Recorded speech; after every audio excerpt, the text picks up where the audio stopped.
नमस्ते, मैं हूं दीपाली। आप सब लोग को स्वागत है दीपालीज किचन में। उड़ीसा का एक ऑथेंटिक डिश भिंडी बेसर या सरसों वाली भिंडी का रेसिपी शेयर करने जा रही हूं। ठीक कम इंग्रेडिएंट्स में ये करी बनके तैयार हो जाता है। तो चलिए देख लेते हैं भिंडी बेसर या सरसों वाली भिंडी कैसे बनाती हूँ। बनाने के लिए पहले हम मसाला बना लेते हैं। यहाँ पर मैं वाइट मस्टर्ड सीड 1 टीस्पून ले रही हूँ, ब्लैक मस्टर्ड सीड्स 1 टीस्पून ले रही हूँ और बाकी थोड़ा रखेंगे तड़का लगाने के लिए। क्यूमिन सीड्स 1 टीस्पून ले रही हूँ और थोड़ा सा रखेंगे तड़का लगाने के लिए। और 4-5 लहसुन के कलियाँ ले रही हूँ और थोड़ा सा वाटर दे के हमें इसे एक फाइन पेस्ट बना लेते हैं। देखिए मसाला हमारा अच्छे से पेस्ट बन चुका है। भिंडी को थोड़ा सा फ्राई कर लेती हूँ। देखिए भिंडी का साइज़ में मीडियम रखी हूँ, ज़्यादा छोटा नहीं की हूँ।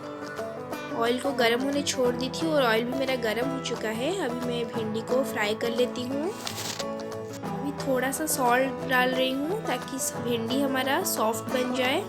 अच्छे से मिक्स कर लेते हैं और 5 मिनट के लिए ऐसे फ्राई होने छोड़ते हैं। निकाल के देखते हैं हमारा भिंडी फ्राई हुआ है कि नहीं।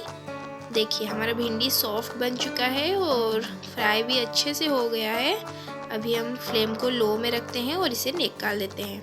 मैं ये कटे हुए आलू डाल रही हूँ और देखिए आलू को मैं कैसे छोटे छोटे पीसेस में क्यूब साइज में कट कर ली हूँ।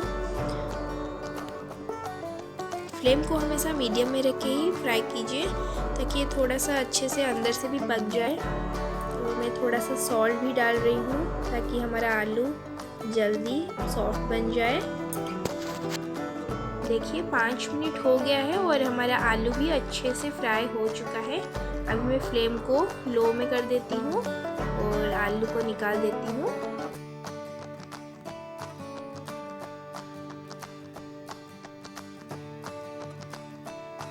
अभी मैं उसी ऑयल में थोड़ा सा ब्लैक मस्टर्ड सीड डाल रही हूँ, एक ड्राई रेड चिली को तोड़ के डाल रही हूँ और ये थोड़ा सा क्यूमिन सीड्स को भी डाल रही हूँ। ये सारे चीज़ को थोड़ा सा चटकने छोड़ते हैं। देखिए सारे चीज़ अच्छे से फ्राई हो गए हैं और चटक चुके हैं। अभी मैं इसमें एक कटा हुआ ओनियन डाल रही हूँ और थोड़ा सा फ्राई करेंगे। देखिए ओनियन थोड़ा सॉफ्ट हो चुका है। अभी मैं इसमें एक कटा हुआ टमाटर ऐड कर रही हूँ और अच्छे से मिक्स कर लेते हैं। टमाटर को थोड़ा सा सॉफ्ट होने छोड़ते हैं।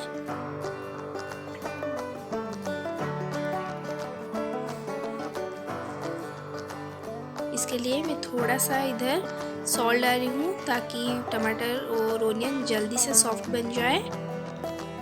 देखिए टमाटर सॉफ्ट हो चुका है। इसी टाइम पे मैं जो पेस्ट बनाई थी मस्टर्ड, क्यूमिन और लहसुन का, उसे डाल रही हूँ। उसमें थोड़ा सा मैं पानी ऐड करके डाल रही हूँ क्योंकि हमें मस्टर्ड सीड के पेस्ट को भूनना नहीं है।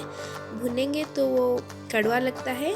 इसीलिए इसी टाइम पे आप अपनी क्वांटिटी के हिसाब से पानी डाल दीजिए और इसे थोड़ा सा बॉईल होने छोड़िए ताकि हमारा मसाला कुक हो पाए और अच्छा सा एक खुशबू आए मस्टर्ड का। देखिए मसालों में थोड़ा सा बॉईल आने लगा है। इसी टाइम पे मैं थोड़ा सा रेड चिली पाउडर ऐड कर रही हूँ। आप अपनी क्वांटिटी के हिसाब से रेड चिली पाउडर दीजिए। फिर थोड़ा सा टर्मरिक पाउडर भी डाल रही हूँ, बस 1/2 टीस्पून करीब टर्मरिक पाउडर डाल रही हूँ और अच्छे से मिक्स कर लेते हैं और थोड़ा सा इसे कुक होने छोड़ देते हैं, थोड़ा सा उबाल आने छोड़ते हैं। करी में एक ड्राई मैंगो या आम्बुला डाल रही हूँ। ये डालने से करी में एक खट्टा सा टेस्ट आता है जो कि करी का टेस्ट बढ़ा देता है। देख लेते हैं मसाला हमारा अच्छे से पक चुका है कि नहीं। देखिए मसाला हमारा अच्छे से पक चुका है और थिक भी हो चुका है ग्रेवी।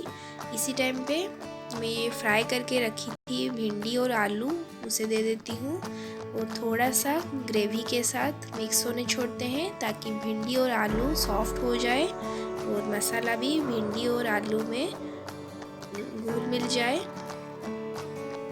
थोड़ा सा 5 मिनट के लिए इसे मिक्स होने छोड़ देते हैं। अभी स्वाद अनुसार नमक डाल देते हैं और थोड़ा सा इसे मिक्स करके 5 मिनट के लिए कुक होने छोड़ देते हैं।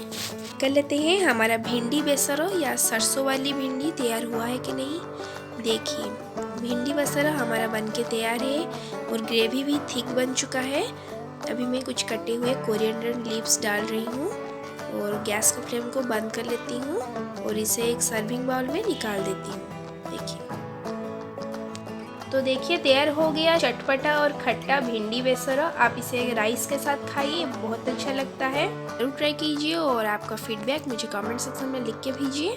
अगर आपको मेरे रेसिपीज अच्छा लग रहा है तो मेरे चैनल को लाइक, शेयर और सब्सक्राइब करना बिल्कुल भी मत भूलिए। रेसिपी के साथ तब तक के लिए bye bye, take care and thanks for watching.